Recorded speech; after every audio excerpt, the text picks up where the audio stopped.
কোথায় ঢুকছে সাপ? ঘরে ঢুকতে এখন তুমি আর করো না, লোক চলে আসছে। কোথায়? মাথাটা দাও, মাথাটা দেখা যাচ্ছে। বডির দিকে তোরা কি সরবি? মাথাটা নামাই দিছি। চাপা হয়েছে না? চাপা খায়নি, ও ইচ্ছা মতো শুয়ে আছে। না না চাপা হয়নি, কোনো চাপা খায়নি, নিজে ঢুকলো এখানে। ধর্ম সরে যাবো। কোথায় ছিল?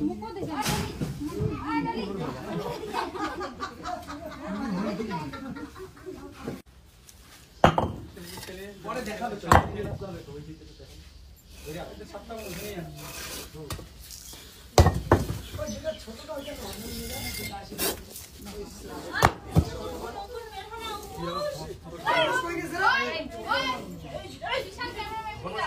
আওয়াজটা কি বলবো? ফোর্স করে তোকে দিলাম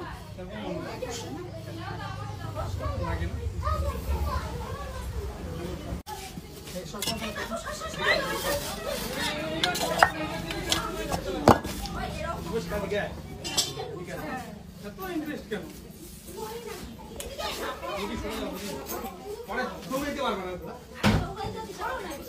এখন ভয় পাবো এরকম করে লোক মারা গেছে। তোরা পিছনে থাকতে থেকে কথা কেন করছিস? চুপচাপ থাক।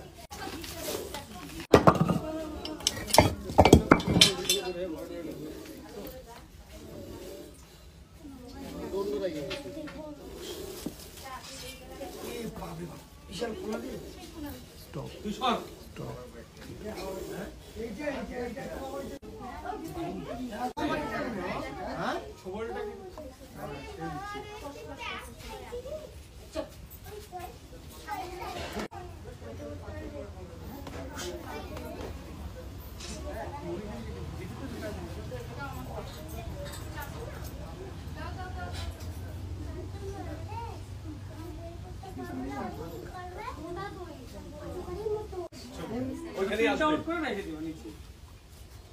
সব জায়গাতে প্রিন্ট আউট ভালো করতে পারে।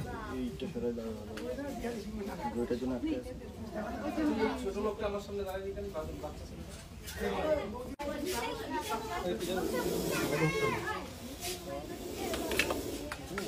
তুমি ছবি তুলবো না?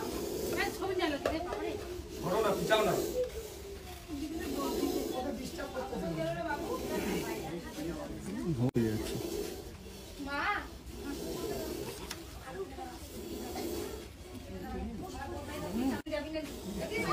নিচে ঢুকাচ্ছে শরীরটাকে।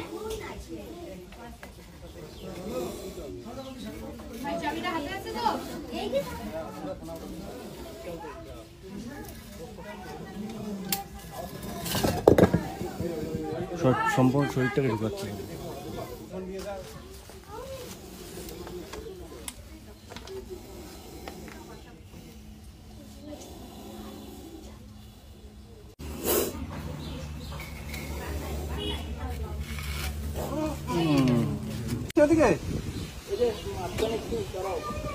দরকার হয় 1-2টা ইট সরাই নাও। টাইটিং হচ্ছে তো? ওই যে ওখানে নিচে আটকে আছে।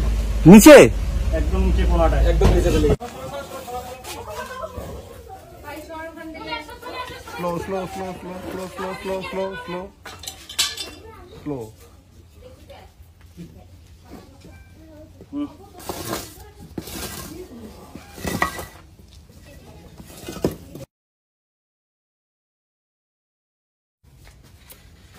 ডিম আছে বোধহয় না? চলো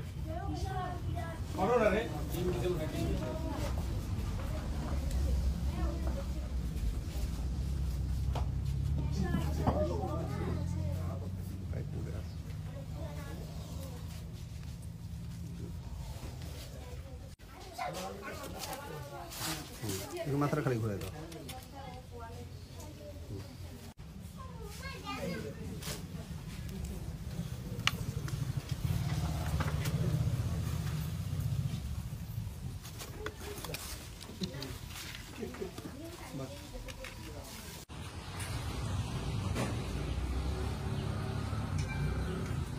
রাতটায় 12:30 নাগাদ ময়নাগুড়ি।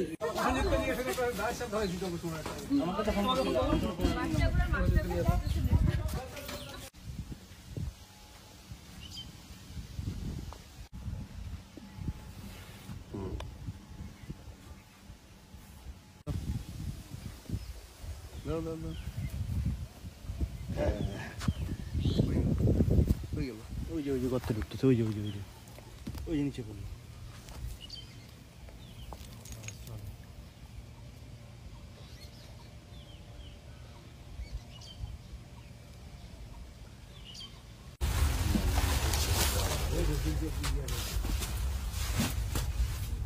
ভিডিওটা নিয়েছি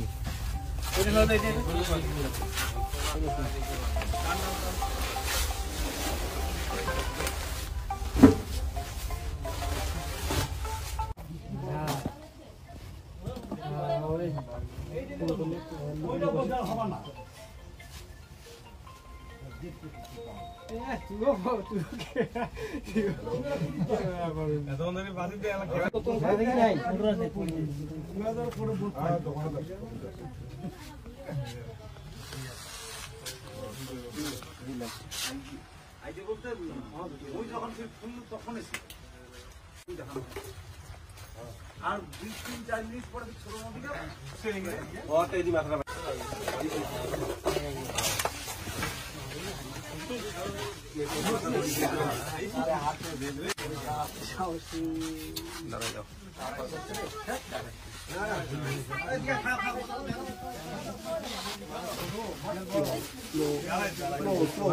স্লো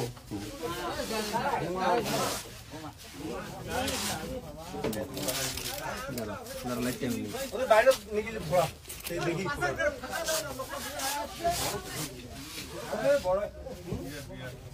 বড় তো বিশাল বড়। হ্যাঁ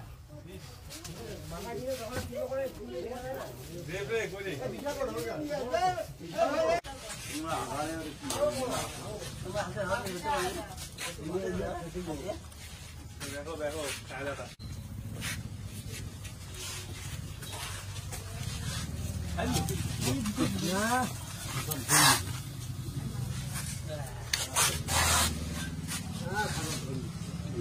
কত কি প্রসেস রে ভাইও কেমন বুঝবে।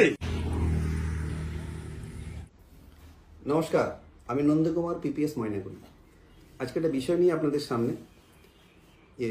বর্তমানে কিন্তু বর্ষা চলছে, এই বর্ষার মধ্যে কিন্তু একটা বন্যা পরিস্থিতি শুরু হয়েছে।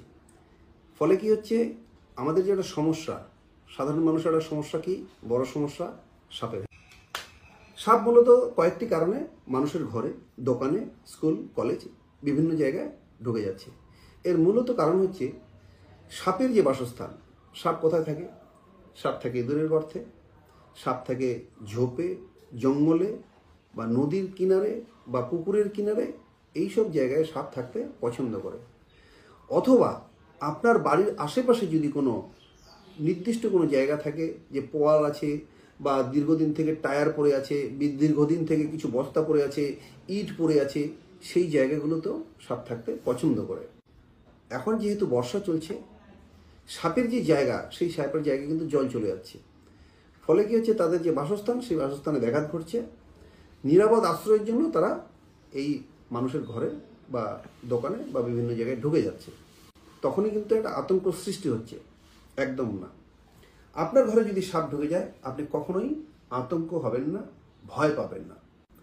যদি সম্ভব হয়, আপনি সাপটিকে একটা লাঠি দিয়ে দরজা খুলে রাখুন, জানালা খুলে রাখুন, আস্তে আস্তে একটা লাঠি দিয়ে তাই সাপটিকে বের করে দেওয়ার চেষ্টা করুন। যদি সম্ভব না হয়, কঠিন পরিস্থিতি যদি হয়, তাহলে আপনার কাছাকাছি যদি কোনো রেস্কিউয়ার থাকে, তাকে ফোন করুন। অথবা আপনার কাছাকাছি যদি বন দপ্তর থাকে, তাহলে ফোন করুন। তারা এসে নিশ্চয়ই সাপটিকে উদ্ধার করে নিরাপদ আশ্রয়ে ছেড়ে দেবে। মানুষের ঘরে, মানুষের দোকানে ঢুকে গেলে আমাদের রেস্কিউয়াররা কীভাবে সেই সাপগুলোকে উদ্ধার করছে এবং